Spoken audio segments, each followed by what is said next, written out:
What's wrong with the blacks? I'm confused by your question. What's wrong with the blacks? You're gonna have to be way more specific than that. I don't know what that means. Why are they so dependent and needy and think that there's something called white supremacy and somehow or another somebody else can hold them back? And so they want DEI, they want affirmative action and all that stuff. What's wrong with the blacks that they think that way? That they're not independent thinkers and can do it for themselves. They always need somebody to do it for them or give it to them, or they blame others for their failure. And not all, but most. So this is Jesse Lee Peterson's rhetorical jiu-jitsu. This is the extent of his powers, and it's repetitive and it's lazy and it's becoming boring. It's the same thing he does every time.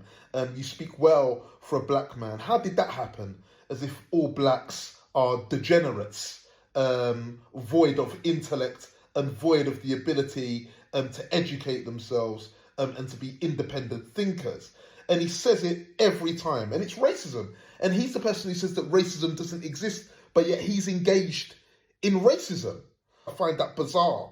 But yeah, how did that happen? And the black guy is baffled. He's just saying, the guest is saying, I don't know what you're talking about. You know, black men go to college, we're educated, we're well read.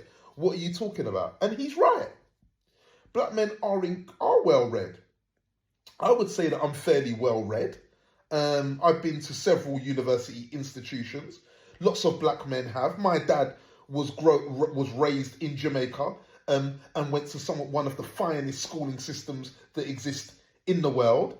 Where there is cultural richness, there is the ability to educate yourself and to have that conservative independence.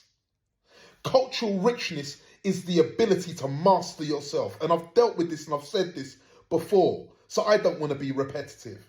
But the rhetorical jiu-jitsu of Jesse Lee Peterson serving the interests of white supremacy, because essentially he said there's something wrong with the blacks. And he goes on to say that. What's wrong with the blacks?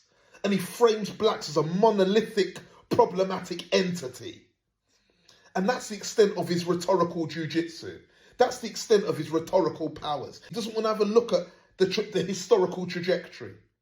Okay? He doesn't want to do that. He wants to frame it in the now. And essentially he's saying that black people are not educated, they don't speak well, they're trapped within their own sort of slang vernacular. The Afrocentric brain has been shattered, and it's making sense of itself